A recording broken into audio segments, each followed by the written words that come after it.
What is going on, everybody? Hopefully, you guys can hear me okay. Tremaine Young already in the house. Good to see ya. Apologies that I was not on yesterday. Y'all know that I kind of been feeling sick on both Friday and Saturday, and yesterday was just the worst of it. I was sleeping in and out throughout most of the day. But hey, taking all the supplements. Um, all that, taking all the meds, feeling a bit better. But man, we got a lot to talk about today, guys. So let me know your thoughts in the comments. I had a chance. I actually fell asleep listening to Rawhide's show last night, talking about all the recruiting, the Willie Gaines stuff. We'll touch on the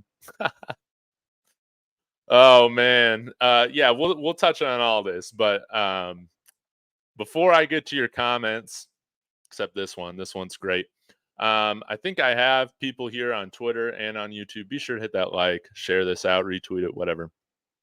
But I want to say, Talan Chandler flipped. This was something that we had been expecting for at least a few weeks since it was announced that he was going on an official visit to Missouri. And this was something that I had been expecting, especially since his primary connection to the university was Bill O'Boyle. Um, it's a bummer that we could not convince him to stay, but Mizzou's got a lot going on right now. And as a childhood team, this is very similar to the guy from who committed to LSU that I'm forgetting his name right now that committed to us for a little bit last year. Hats off to Talan. Happy for him. He has a chance to go to a program right now that's a top 10 ranked team in the country. That he's rooted for his whole life. So, yeah, I think he made the right decision. And again, guys, the odds of keeping him, in my opinion, were going to be slim with Bill O'Boyle being out the door. Now, why isn't Bill O'Boyle out the door yet? I don't know, man, but we got one more week of him here. But if it's going to cost us Talan Chandler, but, in the end, we're going to be able to bring in a qualified offensive line coach who can actually coach these guys up, who can actually get these guys to improve. Because it's my belief that our line right now, one of the worst, if not the worst performing line in FBS football, these guys are more talented than that. And when you see a performance this bad, it absolutely falls on coaching. And that is, in my opinion, this is something that we need to get right first before we're going to see a lot of the offensive line recruiting improve. Obviously, this is a hire that we have to get right. We have to get a guy in here that can coach and improve these guys because we saw them lose their confidence. We saw them regress, and that falls on coaching. It absolutely does.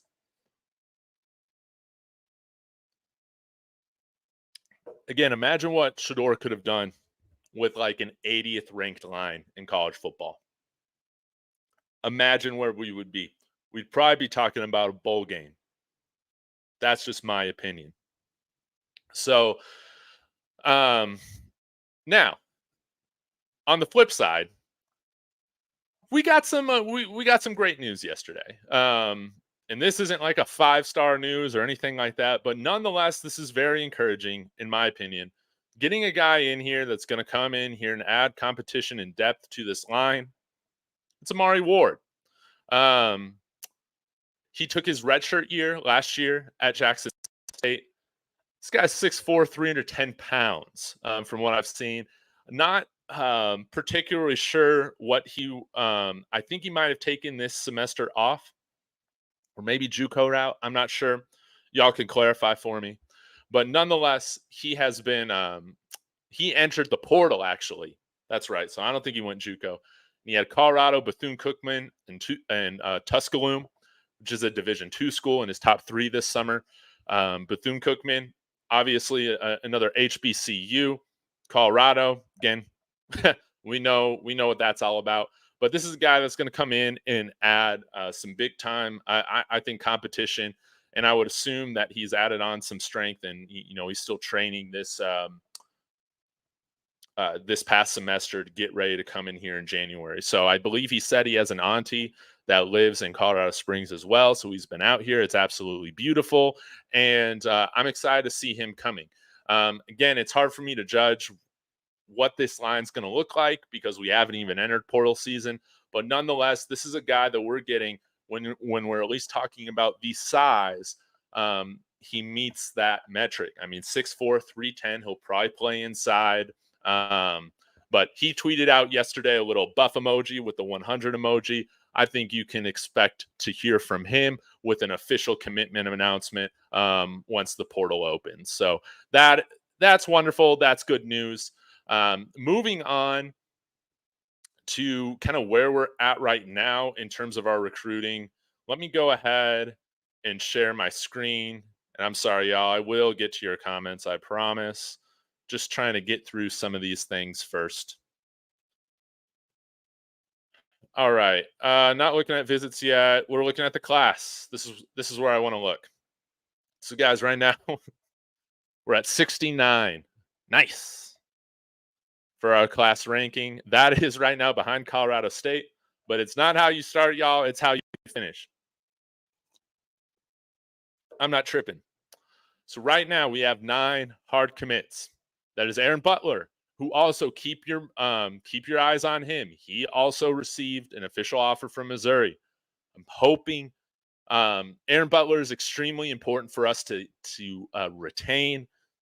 I see him playing on the field a ton next year as a true freshman.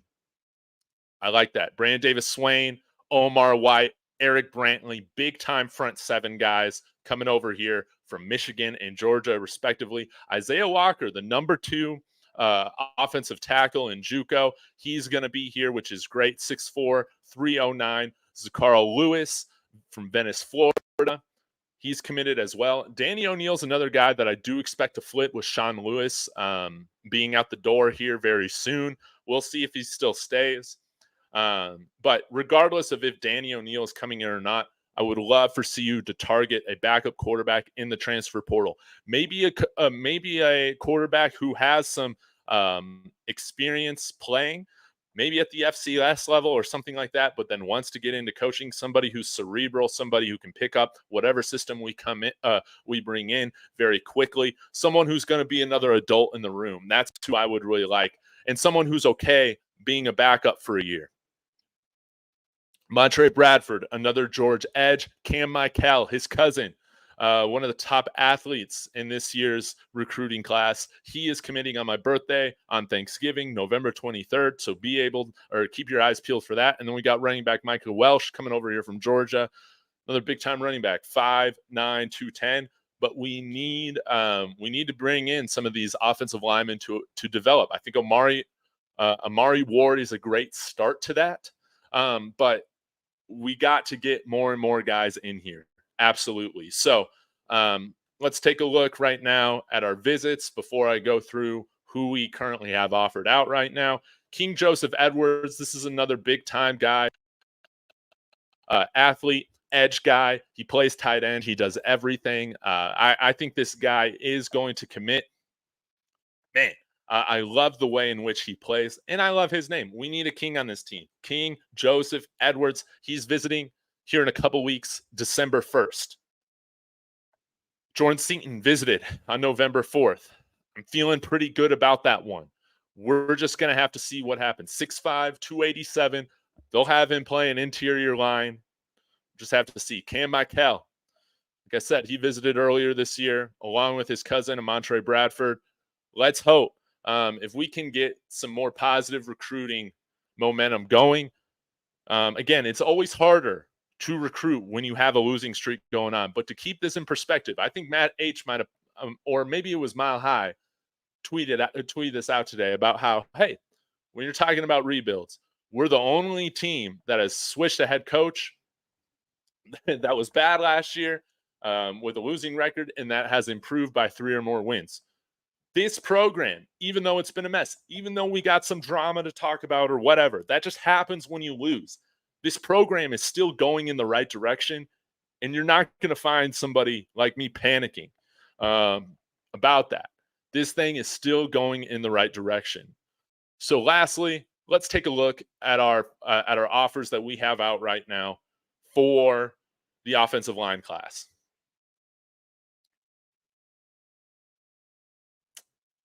Oh, I'm at the wide receivers. I apologize. Okay. Offensive tackle, William Roberts. He is not committed yet. We will see if we can get back into the race there. Not really sure. Brandon Baker, I think most of these guys are pretty much locked in. But maybe we can flip somebody that we've discussed earlier, which is I guess he might be an offensive lineman. Where is he? There he is. Interior offensive lineman Gage Ginther. Somebody that y'all brought up. Boo Carter's another Tennessee recruit commit that we have been targeting. Haven't heard much about them at all over the last couple months, so we will just have to see. Tennessee, I think, had a tough loss this past weekend, correct? But as you see, 24/7 still needs to update their Talan Chandler commit with him making that official. Khalil House, guy from Stanford that I would love for them to make a run at. We'll just have to see. But we do have a handful of offers out right now, which is wonderful to see. But it's going to be hard right now getting ahead of schools like Texas, Oregon, and some of these other SEC schools right now. Let's see. But there are some guys that we've offered. Again, in-state local talent. Landon Davidson from Broomfield. He's a 3-star guy right now, committed to Nebraska. Maybe that's somebody that we can poach. Hey, we had another great poach with Amari Miller this past year from Nebraska. Maybe let's make this thing 2 years in a row. Okay. Hayden Tretner from Cherry Creek, committed to USC. Let's see if we can get some traction going there, especially with, I mean, yes, have things not been ideal with how we finished versus where we started? Yes, but man, USC is in a lot hotter water than we are right now.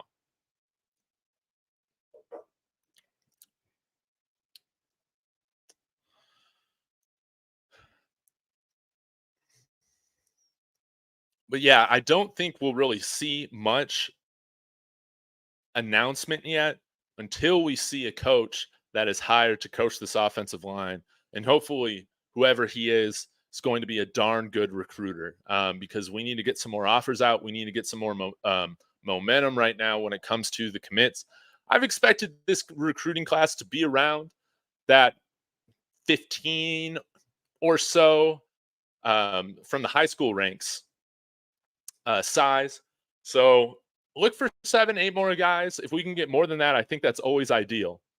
But we need to, again, guys, it's so funny, but it's like, I've talked about this before, how it's not necessarily needed or imperative for us to recruit the state of Colorado in a way in which we're dominating the state. But it is helpful, and it would be nice if we can get 3 or 4 guys every year from in-state to be here. I just don't think you'll ever see us bringing in, like you see with some of these other big-time schools, Florida, Texas, California. We're not like that. But definitely getting after more some of this line talent, I think, could be helpful. With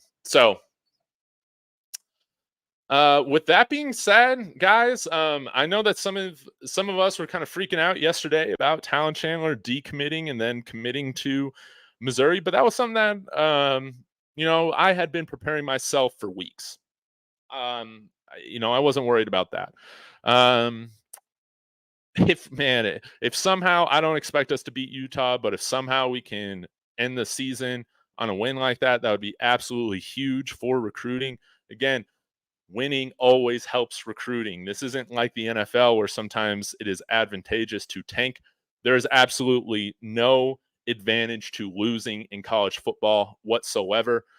We've had a really tough schedule, and we've been in a lot of close games. I think we will win more of these close games next year. But we'll see what happens next. I think that we do have some momentum coming. So I'm going to get through some of your comments. Again, if you guys have something particular that you want to ensure that you guys see from me, be sure to send me one of those $2 super chats. We'll get to it. A lot of alumni going in on Coach Prime, shaking my head. I haven't seen that, Raheem. So maybe I'll see that on my Twitter feed here in a bit.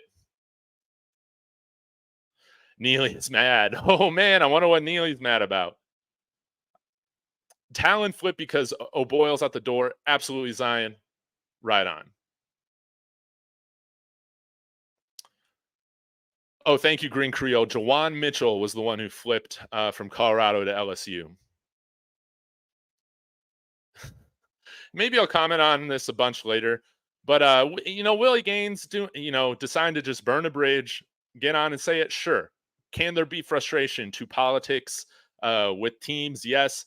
I think Law Dog was saying it well on Rawhide Show yesterday. There are politics on every team, but they become more magnified when you lose, and especially when you're on a team that's coached by Coach Prime.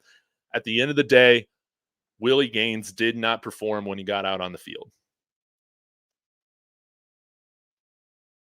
And if he wants to burn a bridge, I guess that's on him. I would not have done that though, man. Because when I got laid off from this last corporate place that I worked at, again, I had some big issues with some of the people that I worked with. But they're like, hey, if you want this severance, you got to sign this thing saying you're not going to say anything, negatively, yada, yada, yada. Sometimes you just got to bite your tongue and move on to what's next. He'll learn that.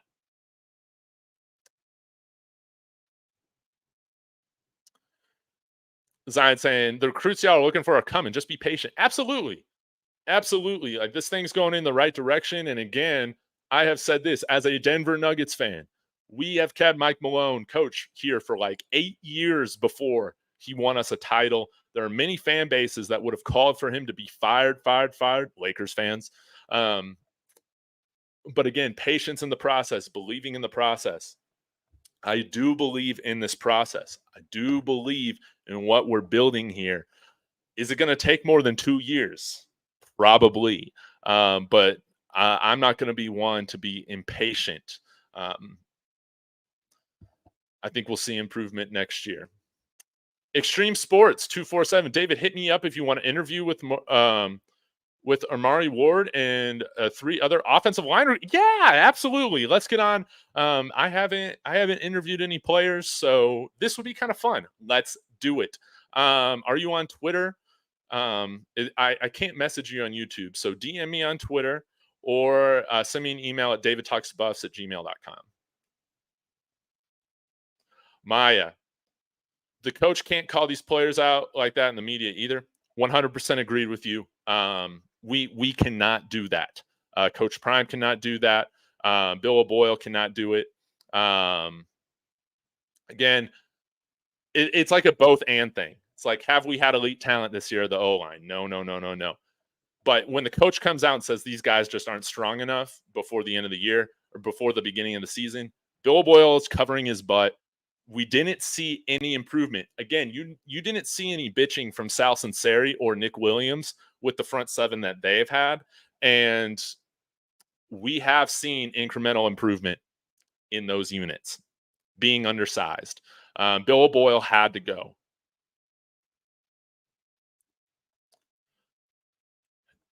Yeah, Amari Ward, he did play with Tyler Brown last year. Well, rather was on the team, redshirted last year. So view this as more of a developmental. David Connor will be back next year. That is huge. A Florida guy that I think you would have seen come in on the interior line this year had he been healthy.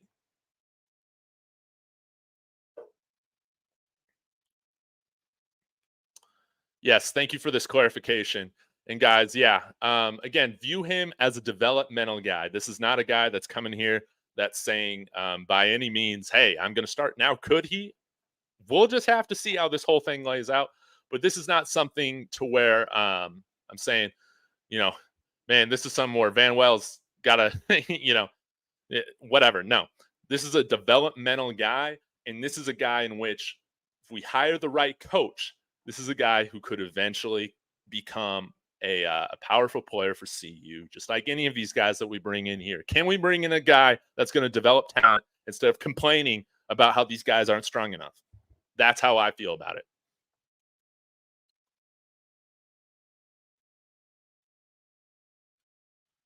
Again, I'm with you, Tremaine, on this offensive line not showing heart. I was so disappointed in their performance this past week. Is some of that just in their DNA that you can't teach? Sure. But there is a culture that preaches physicality. There are teams that preach physicality and they teach physicality and aggression. Bill O'Boyle did not teach this unit that.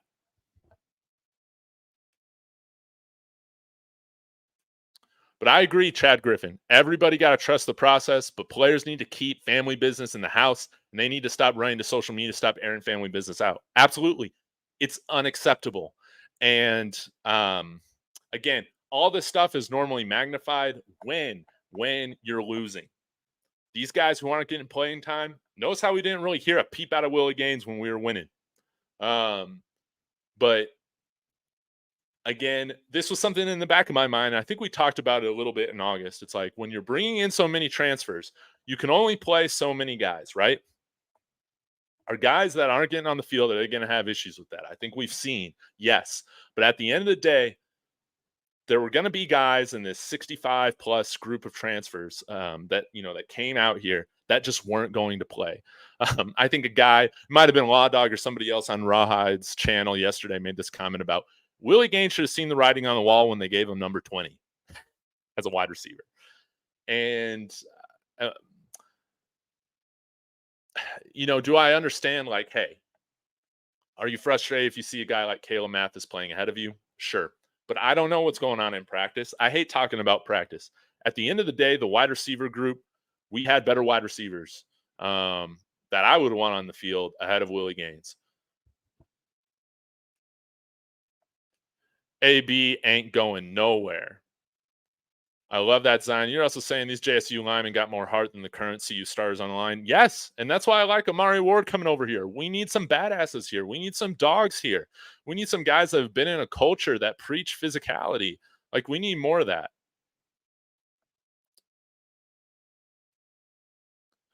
Yes, Jalen Rushing, David Connor coming back, Tyler Brown. He's going to probably be our best offensive lineman next year. Isaiah Walker, another guy.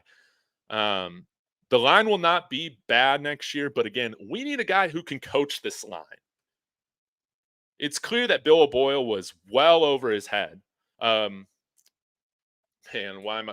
Gardner, longtime old school CU buff. Lineman that talks with Adam Munster Tiger every week. He's been awfully critical of Bill O'Boyle all season too, about how he was just over his head. This man knows offensive line. He's able to call it. If he believes Bill O'Boyle was no good, that's good enough for me. Smash the like button. Let's get this thing going. The recruiting class is bad as of right now. Yes, we have 9 guys. We are ranked 69th.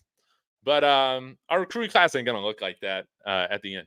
We need another top, when we're talking about composite, we need another top 25 class.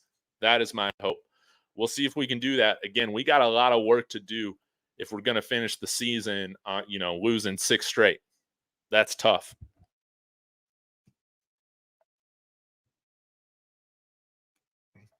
Yeah, and I saw people being critical of the backup quarterback play on Friday. What were you guys expecting? Ryan Staub's a true freshman. He's like 6 foot, 6'1". Gavin Cold, a JUCO guy transferring, had more interceptions than touchdowns in his JUCO career. Backup quarterback is a hard thing to find in the transfer portal.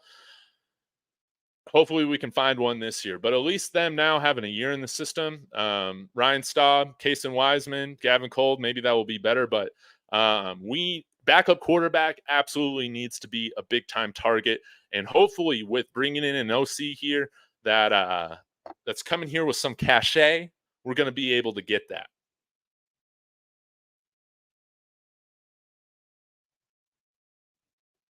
Maya, you're bringing up the right question. Who's going to come in and develop this talent? Man, well, we're going to have to see. Some people have brought up the IMG coach. Come on. What's his name? The former IMG coach that is Jordan Seaton's old coach. He's kind of rumored to be one of the potential guys to come in here and coach the offensive line.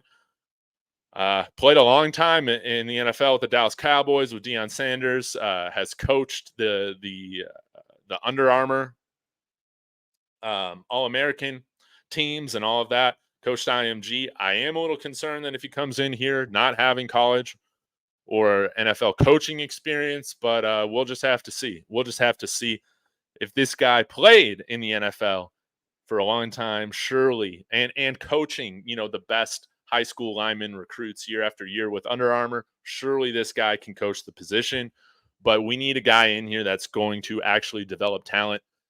Bill O'Boyle was not that, and y'all know that I'm going to be very vocal about that. This whole Bill O'Boyle thing. That guy was no good, and honestly, he might have set our line back a year when it comes to development, because everybody that came onto this line, I feel like regressed.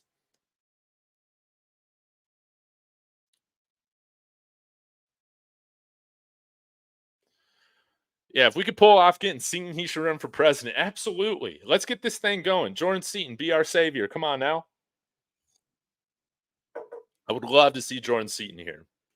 King Richardson saying the drama is awesome. Hey, it's never ideal from like a team standpoint, right? Again, you got to keep this stuff in house. Is some of this on Willie Gaines? Yes. Is some of this stuff on like the coaching, the fact that this is happening, what is going on with the culture? But I'm not going to freak out about this too much. Again, this happens when you lose.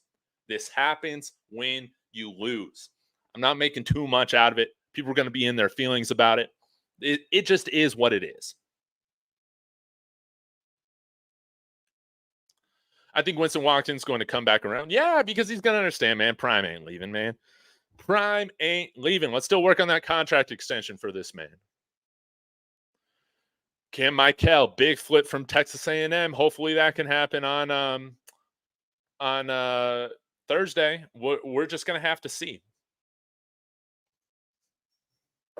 Oh, I do have a start thing here. Oh, a super chat. Man, technically T. I'm so sorry. I just saw this now. $20. Wow. Thank you so much. Means a lot. David, keep up the good work, man. Always love your positivity on everything and always just keeping it 100. Man, that's right. Thank you so much. Technically T. Means a lot. Hey, I love your profile pic. I love how, just happy you look in it, man. I love that. It really means a lot. And if there's a question that you have for me, I'll try and get to it in the chat if I see it. But that means a lot. Again, guys, like, I love that this team's in the news every day. I love being able to talk Buffs literally every freaking day. I love it. Now, is the news always ideal? No. But, it's great to have this community. It's great to have y'all. I love being able to talk about, debate about this. You guys have changed my opinion on some things. I remember there was this one guy coming in here saying, man, this is an issue that we're not recruiting in state. And I'm like, guys, come on now, man. Colorado, we're not very good at high school football. But as I was looking this morning, I was like, well, we actually could use these offensive line recruits from the state of Colorado. So again, you guys change my opinion sometimes. You guys help change my mind. That always happens just through having discussion. I love it. So you guys are great. RB saying this team is going from bad to really bad. No, statistically, no. But I think to expectation, some people are going to be, again, freaking out and panicking. I'm not doing that yet. Did I expect anything like this to happen where you got players coming out, putting coaches on blast, saying they've been lied to? No. And that's never ideal, and that's never a good look. But this definitely, RB, I will say, this is a bump in the road that we have to navigate through. This is a bump in the road that we have to learn from, and we gotta bring things back together. No doubt.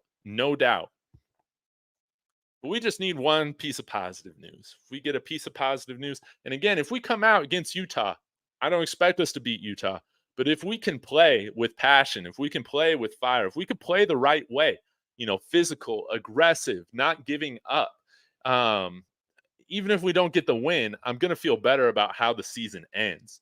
But if we're just going to go lay an egg, this performance, regardless of if the team was sick, it was inexcusable. It was absolutely inexcusable. When you have a bowl game berth on the line, and especially because you're the Buffs, you only need to get to 5 wins. That performance was inexcusable. Absolutely inexcusable. And we got to bounce back from that. We have to show that that we have more dignity for ourselves than that mess. But it was terribly disappointing to see this team come out and look like they didn't want to play because they were cold. When the weather was fine, it was soft. And this team better show that they're not soft this next week, because there were some teams earlier in the year where they showed that they weren't soft. Nebraska was a much bigger team than we were, and we were the more physical team, and we dominated them. We dominated them from a physical standpoint, being the smaller guys.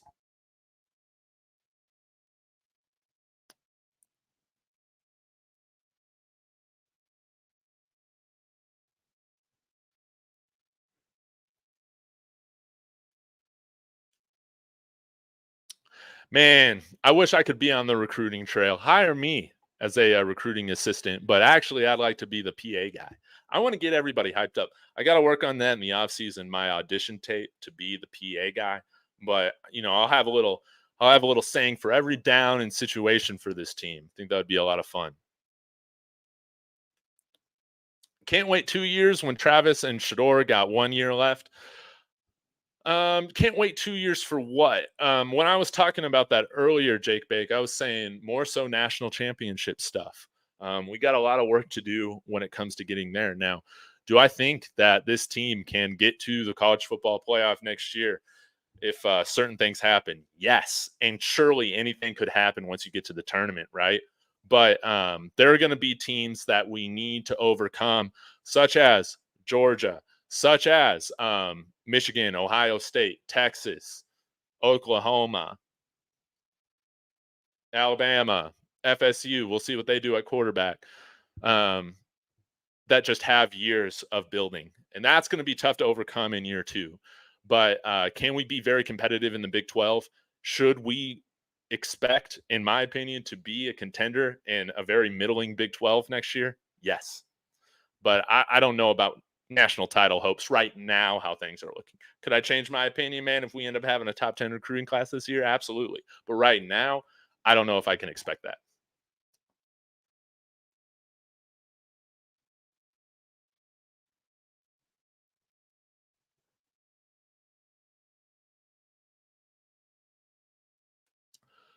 David Connor did come in as a tackle, and maybe he will play that. I always thought that he would kind of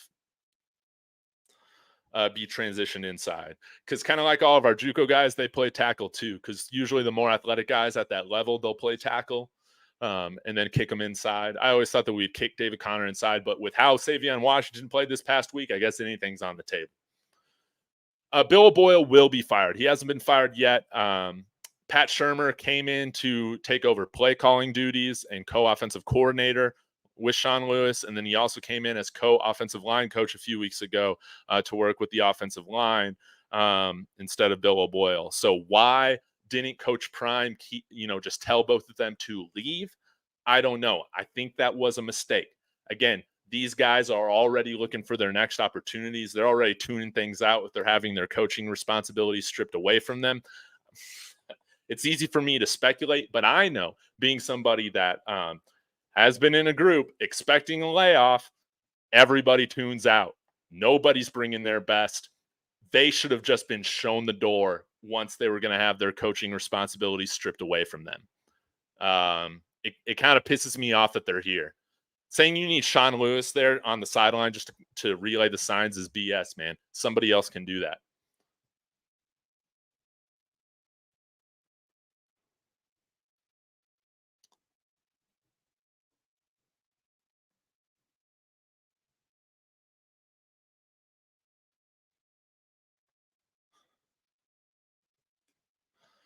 Willie didn't like his number. I mean, hey, if number 20 doesn't tell you, where you stand as a wide receiver on the roster, man, I don't know what does. But I remember Willie Gaines coming in here. He did an interview.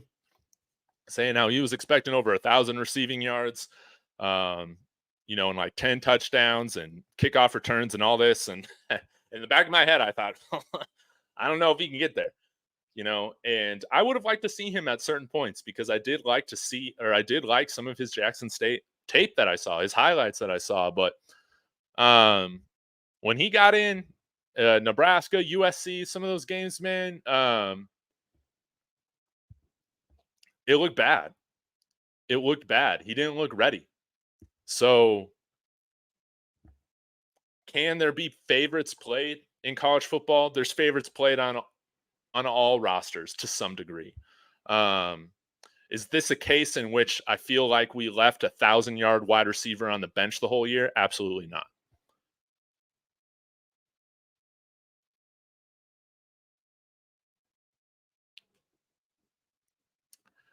Hey, Nesmos, good to see you. One of my day ones.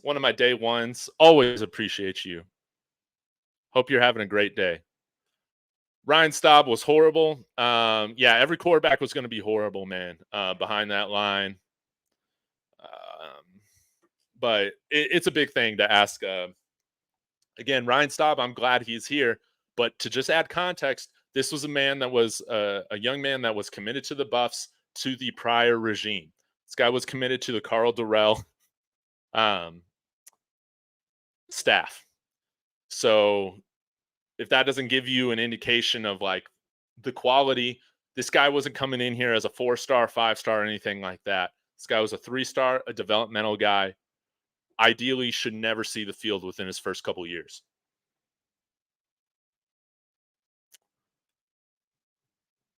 Traded Texas Truth. We're not saying Willie should have been a starter, no, but with 4.3 speed, it's packages coaches got to have, even kick returns.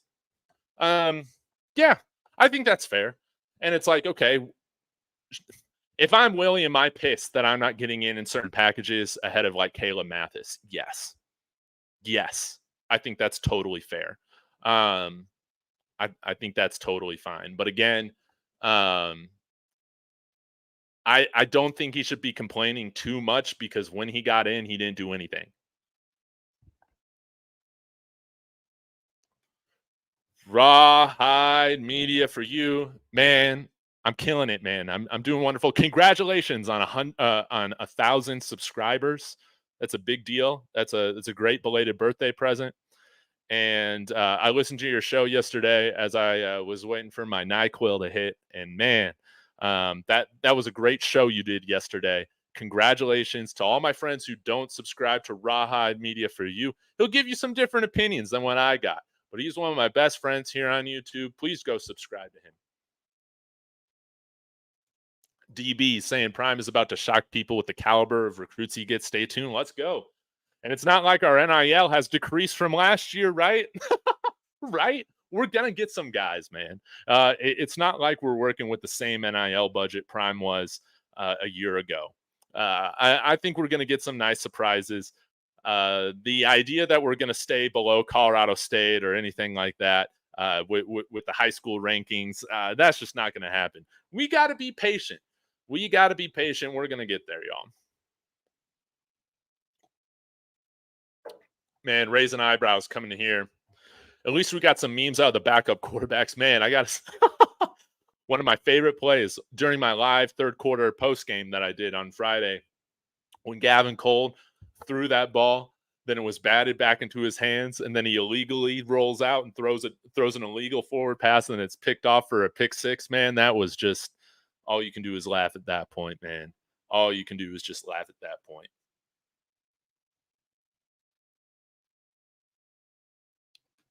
Yo, Creo, I believe, says we need to get rid of Prime's buddies from Jackson State because the problems begin at the top. Fire Flea, fire Hart, fire Mathis. We need guys in here that can develop talent. Again, I feel like I'm more on the side, at least with defense, when it comes to continuity. But I do expect, I think that can be a fair point, Yo, Creo. I think that can be a very fair point, is that we want to bring in guys that have that coaching experience at that top level. But if we're bringing in that IMG guy, I don't know. I don't know. You know, and Rawhide and I, we did a show on Saturday where we went through, we're like, which coaches do we want to stay or go or whatever. I I'm willing to give Hart and Mathis another year. With Coach Flea, I think Rawhide wants to see Coach Flea back. With me, it's definitely on the fence because I feel like I don't care what the offensive scheme was. As a position coach, man, the fact that you couldn't get the offense running through your backs more, um, just makes me ask questions, man. Or did you just give up asking, the play caller to give your guys the ball every week? And what was going on with that rotation? Yeah, how y'all know if he's running the right routes? Drop your sources. Drop your sources. Man, I feel like Bill O'Boyle was a snake. Y'all called it way before I did. You guys were saying some of these Kent guys were snakes. We'll just have to see. Oh, shoot! Now I'm seeing it. Zion saying OB was a house snake. I think depending on what happens with Sean Lewis, we'll see if he was a snake from the get go or not too. But something changed after those first few weeks, where I feel like those gentlemen just freaking tuned out on this team. Man, those guys let those kids down. Y'all go subscribe to Ryan Nicole. Hope you're doing well. Hope that detox is going well for you. Keep at it. It was when I did my alcohol detox, it was just very, very helpful. And it was life changing in some ways. Definitely don't feel as drowsy and I feel more just there. Now I am a little sick right now, but best of luck. Keep at it.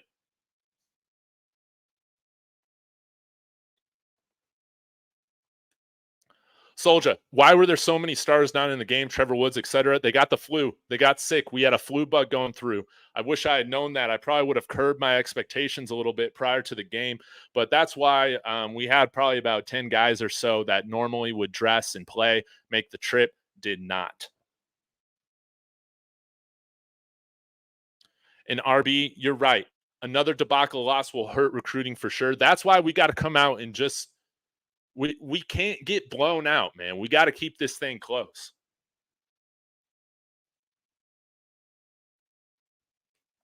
Bawada Beast. John, what's up, man? I love Talan. Wishing the best. I interviewed him and he is a kind soul. No reason to be mad. It happens. Absolutely. Absolutely. It's business.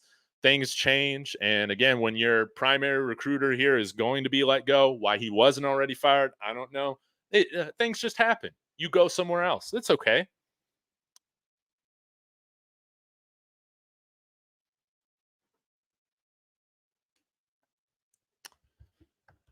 Oh man, the trade the Texas Truth timed. You got put in timeout for talking CU football, CU mods trash.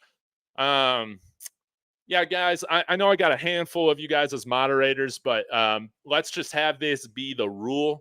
If people are name calling other people in the chat or like dropping mad profanity and all this other thing, like being mean to each other, that's the line that I want. Okay, that's the line that I want.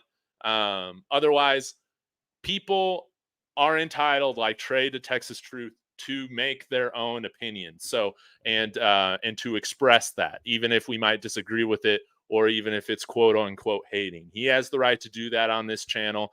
And let's just make sure that we're a little bit more consistent with that. I apologize for that, Trey, the Texas Truth. But thank you so much for the super chat.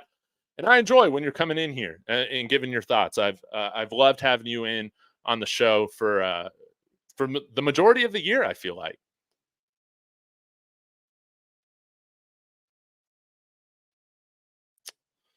All right, let's see what else we got here.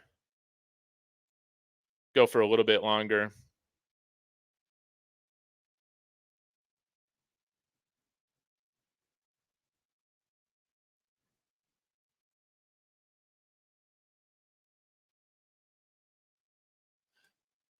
DB saying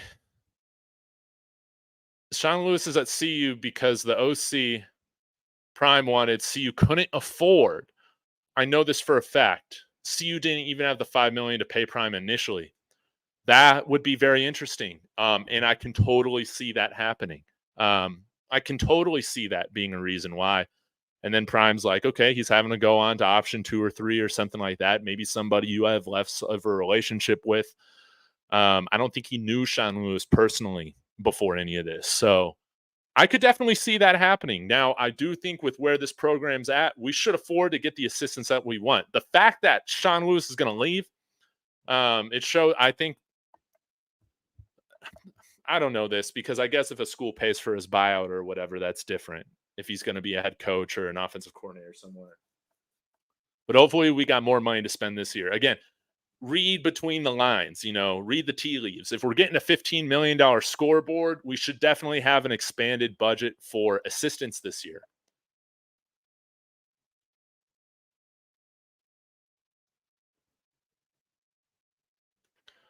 To Corey Smith saying David Connor is playing guard. Good. Oh, DB saying right. Yeah, he wanted the Kenny Dillingham, but the pay was too low, so he took the ASU head coaching job. What did he make from ASU? That's very interesting. But yeah, I could have seen that. Excuse me. Because yeah, we'd have to pay him more than Power 5 head coaching salary at ASU. Let me look this up right now. Kenny Dillingham salary. Ooh, yeah. He got $3.85 million a year. So yeah, when we're paying Prime a little under 6 a year, that man, that would have been hard to do, but we can do it. UCLA, all in state guy, Prime have to do a better recruiting than in the region. Yes. And hopefully we'll see if this, again, beat reporters covering UCLA said that Chip Kelly is going to be fired. Did anybody expect a big win, blowout win over USC last weekend? Who knows? So if he sticks around, that's obviously bad news for the Buffs because I think we should go after a handful of their line talent on both sides of the ball. We're just going to have to see.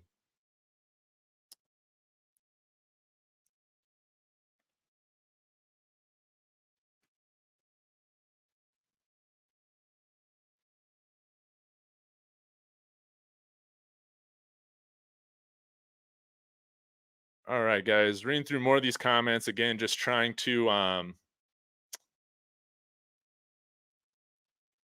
get through some of these. Again, let me know if you want to ensure I comment on something. You can send me a super chat. Peace and peace, David, in chat. Hey, appreciate you guys. New Avenue, they don't even use Dawson. Yes, I know. I know New Avenue. I love Tavarish Dawson. I'm right there with you. Am I pissed that Dawson isn't on the field? Yes. Do I feel like Dawson should be on the field over Caleb Mathis? Yes, I do. As the keyboard coach I am. Dawson had some great games for us. And why haven't we seen him on the field? I don't know. Why haven't we seen more Omari Miller on the field as compared to Javon Antonio? I don't know. These are things that I am concerned about, but I want to say there are things that I have more concern about rather than that, and that has been what's been going on with OC and what's been going on with our offensive line coach. Because at the end of the day, none of that really matters too much when we got some play calls that just are mind-boggling throughout most of the year, and then the offensive line doing what they've done. But I wish they would have seen Dawson. And I agree with you. Yeah, Willie's more of that wide receiver 6 or 7 right now. That's just how it is. Yo, Creo saying stat padding is more important than the team wins at CU. Let's stop blaming the players for stating the obvious. And maybe that, that really is the case. Maybe it wasn't all about just winning this year.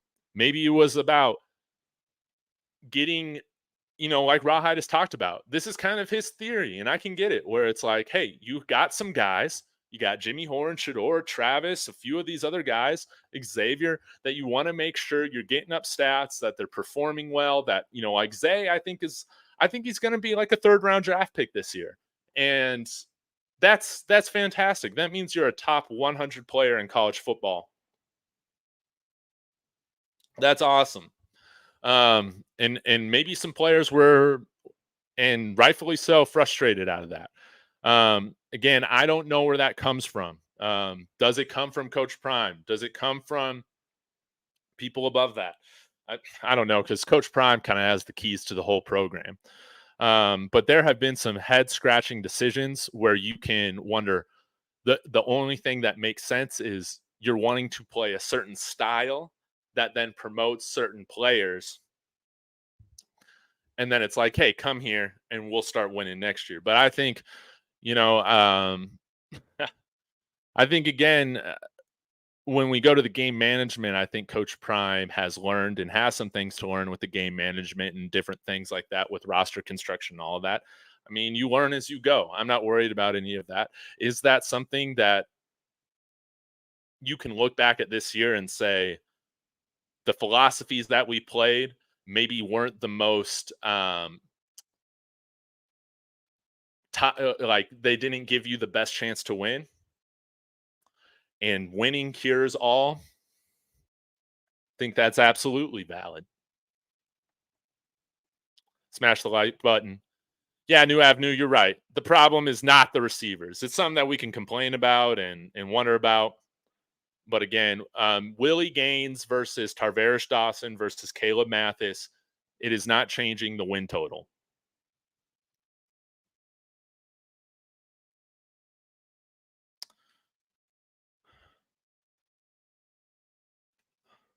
Good question here from Sunshine. Dave, can you tell me why the fight song means so much?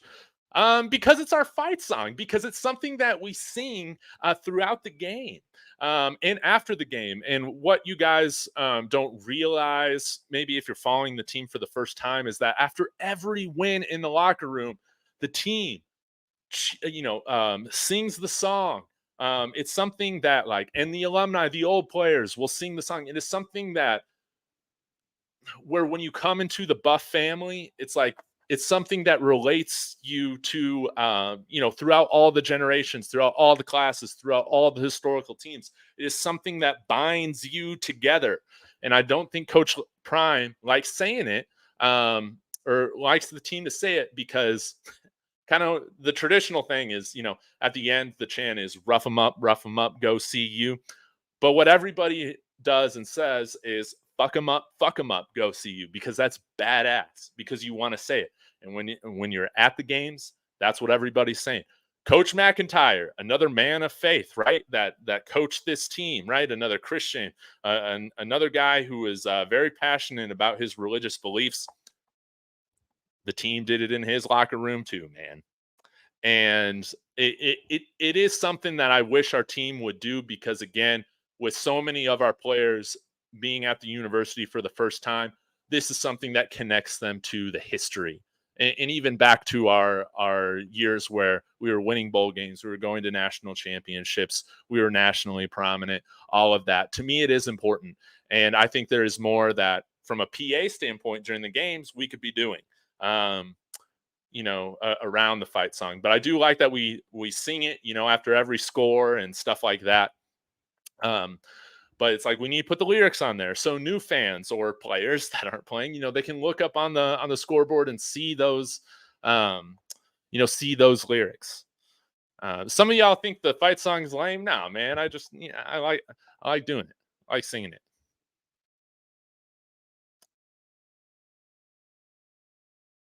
But that's a great question, Sunshine. All right, trying to get through some more. Gonna wrap up here soon.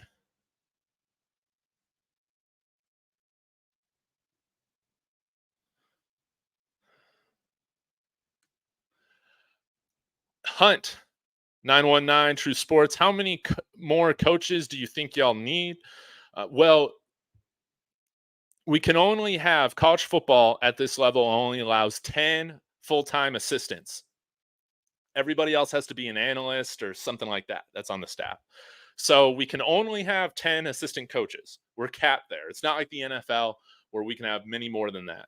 So you'll see us have a new OC. That's one. You'll see us have a new offensive line coach. That's two. Could some other guys be let go, such as Coach Flea? You know, some of y'all have brought that up. Maybe he returns or doesn't. I think you'll probably see, Sal Sinceri. Again, I would like to see him on staff, but was he more so doing us a favor, Coach Prime a favor after the coach we initially hired, then got that opportunity for the Vikings like a month later? I always forget his name.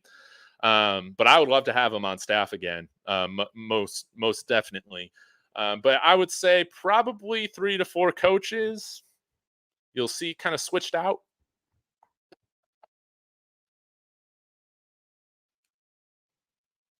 Danny O'Neal is leaving. He's an O'Boyle guy. Yeah, he's an O'Boyle guy and a Sean Lewis guy. I am expecting him to go somewhere else.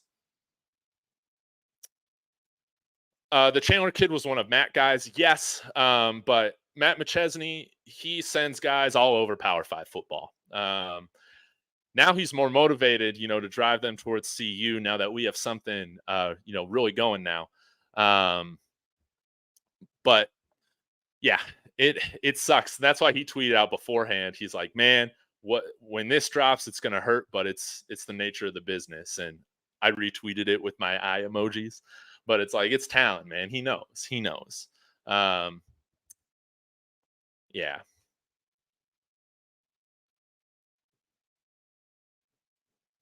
Chief Solomon in the house. I would go after Naki to Okoye since he is not committed to Stanford anymore. Ooh, was he that lineman?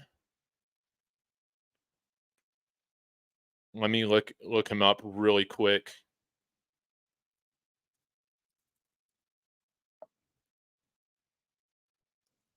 Linebacker.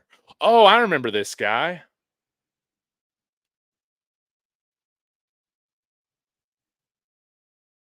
Let me share my screen.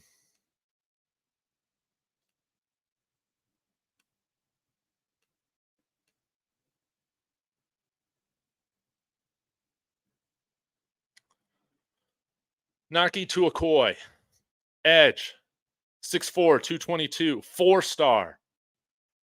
Cooling on Stanford. Let's take a look at his offers.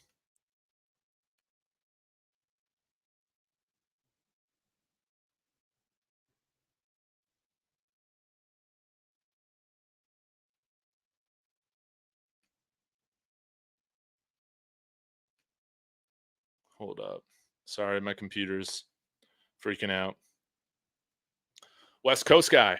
So we got Stanford, Arizona, ASU, BYU, Cal, Maryland, Michigan State, Nevada, Notre Dame, Oklahoma, Oregon, Oregon State, San Jose State, Tennessee, USC, UNLV, Utah, Wazoo. Wow. Yeah, why hasn't an offer from Colorado? Again, a guy that I would like to see be brought in as offensive coordinator would be co-offensive coordinator, non-play caller, Junior Adams. Also previously served on DeBoer's staff at Washington, wide receivers guy as well. Let's have him get in here. He can recruit the West Coast. That means, man, we can get some more of these Hawaiian, Polynesian players in here. That would be huge for our lines, our front seven. I'm a fan.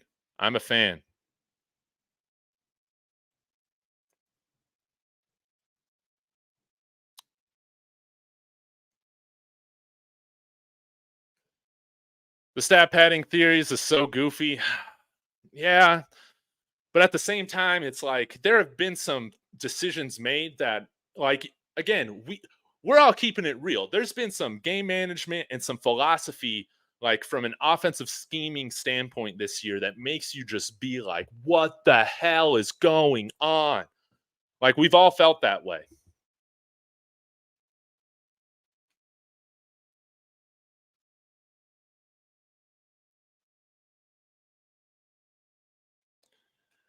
Yeah, Weaver is definitely an NFL guy. And he is one of my favorite stories of the year. He's been so important for us. He's been, um, our most consistent, dependable, healthy wide receiver. He's been great.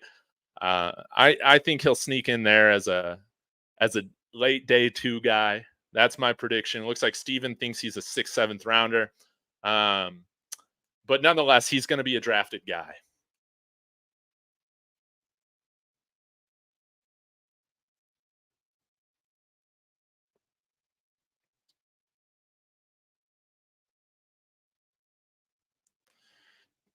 David talked buff stat padding. We had 4 receivers with 100 yards each at TCU. Yes. How is that stat padding? Nothing but scrub talk. Um, no, but okay. With what happened, this is kind of how I make sense of our offense those first couple weeks. There wasn't tape.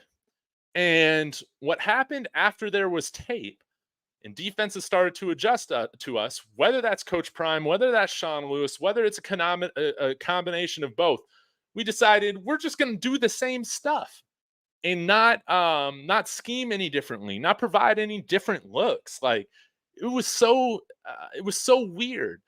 So we were able, and I think the reason we brought in so many transfers and maybe we made promises was because for playing time was because we thought that we could ride this offense. Again, I thought this offense would be the strength of this team throughout the entire season.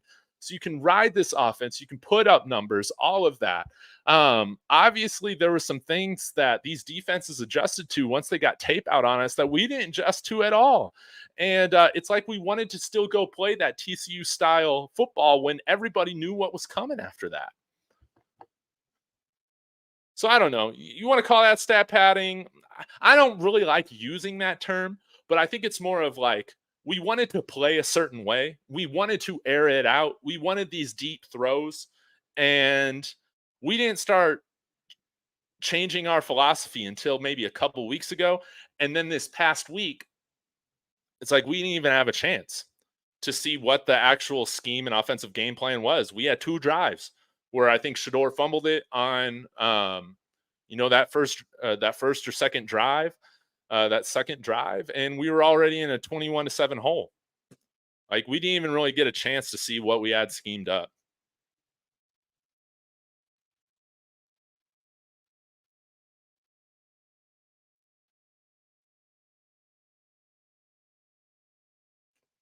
Coach Kev, this team seems to lack overall camaraderie. And again, find me a losing team that has a ton of camaraderie. It's rare. It does happen, but I feel like that's kind of rare, wouldn't you say? I mean, I think when we're talking about the NFL, Dan Campbell did a great job with the Lions, and then you see the flip that they made in the middle of the season last year. Start playing some winning football, and now they're killing it. Um, Congrats to Dan Campbell, a half decent Aggie, right?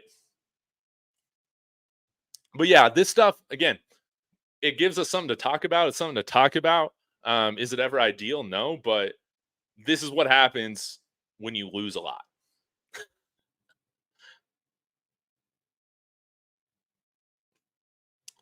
No, I don't think Matt is secretly jealous of Coach Prime. The fight song slant is not a cop out.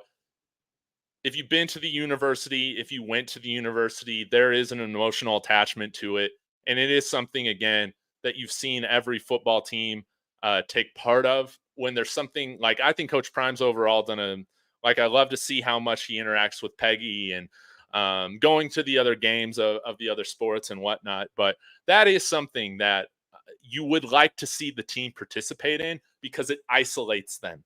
It isolates them, from teams past. It isolates them from a core part of our tradition. I think it's valid. Do I think it's anything to like say like, hey, this is the reason. These are reasons why we're losing or anything like that? Absolutely not. But it is something that it does. It's just I wish that we would do. It does irritate me a little bit, but again, we've been doing the fight song for 20 years and barely been winning anything. So it's not a huge deal to me. At the end of the day, I want the Buffs to win. I want the Buffs to win.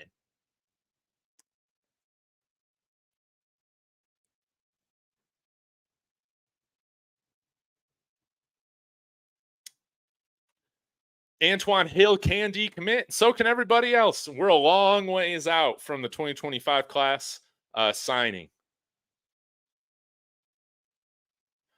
Do y'all think Colorado recruiters are legit? We're going to find out. We're going to find out with giving them a full year. I think it's clear that Bill Boyle, that man could not recruit outside of the one guy that he was already recruiting to Kent State before even coming to CU, Talan Chandler. We're about to find out which coaches during this cycle, because we hear about these silent commits, how they're coming. We hear about guys in the portal that are going to be entering the portal coming here.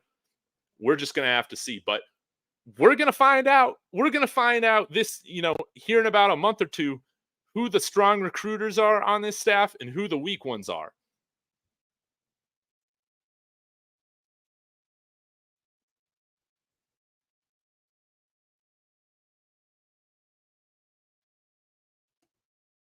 Like you said, after CSU, they knew our weaknesses, just blitz. See? And then we just played the same way. And we could get away with it against USC, I guess.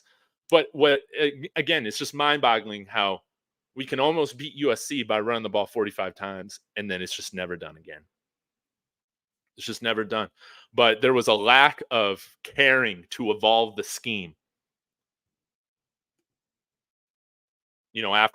After non-conference play. Yeah, Coach Kev's saying it. And Coach Kev's a real football coach.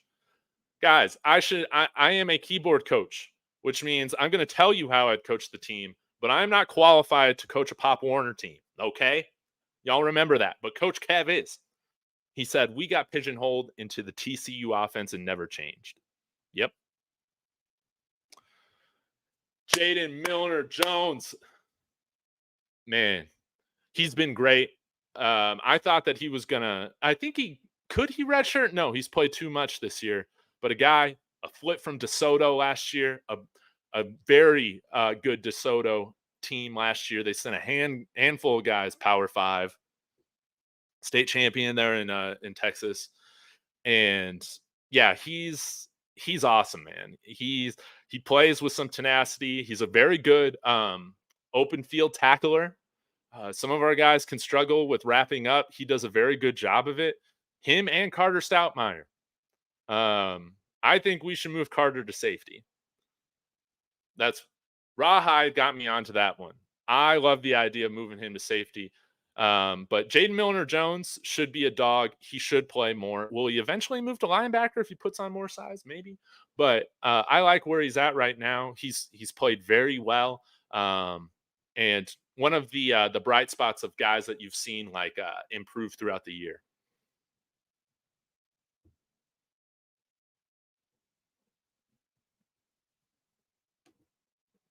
Every D lineman looks like a first-round pick against CU, and maybe that's why we thought this. I don't know. Maybe that's why this year we thought the lines were going to be okay, because they were going at each other in practice. Our terrible O line going up against our undersized defense. I don't know. Yeah, every school has a fight song, and every school team, they should sing the fight song. Again, I understand Coach Prime not liking the F word, okay? I don't think Mike McIntyre liked the F word either, but he can say rough him up, and he can, he allows his staff to swear. So if they want to say fuck him up, let them say fuck him up. I like saying fuck him up. They're just words.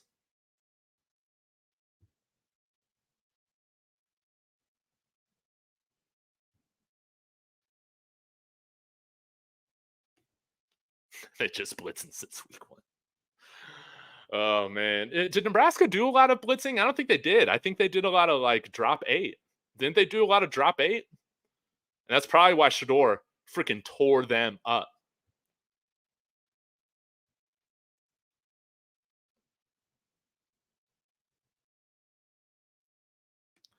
Yeah, I said this in my post game. They looked like Georgia against us. Absolutely.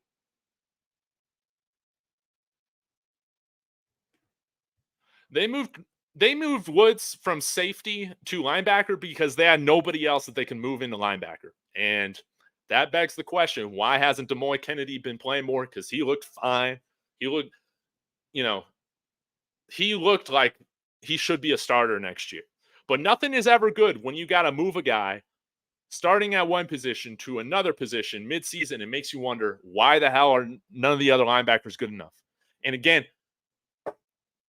I just feel like the best player should play. If Trevor Woods isn't as good as Roderick Ward, then he shouldn't be playing safety, okay? He shouldn't be starting, okay? But for him to be moved to linebacker, the fact that they trusted him more to learn a new position on the fly and do that speaks to what the hell is going on with our linebackers, whether that's coaching or development. It's why it's like Andre Hart, man, I love you. I love your personality. What was going on with your linebacker room this year to where we only really had one guy to trust, and that was Bentley?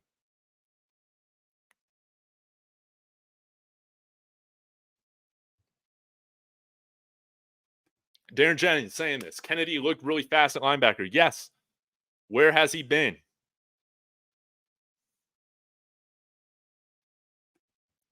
Why did we go away from the hurry up offense? It worked. It worked in spurts.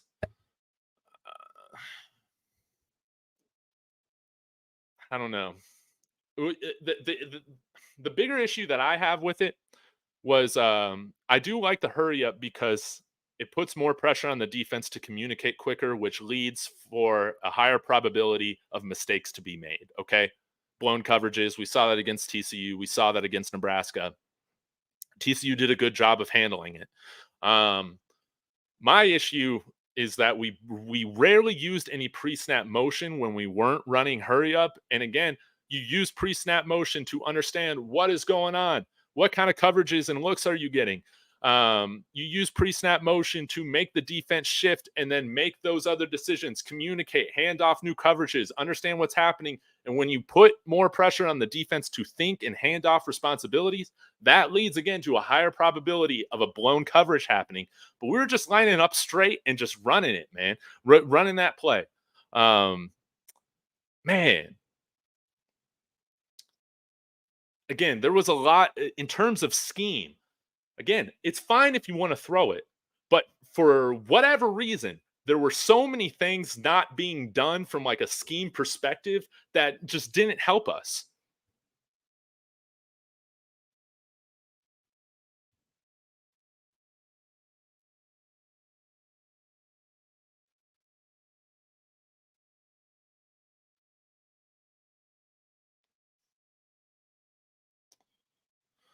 All right, guys.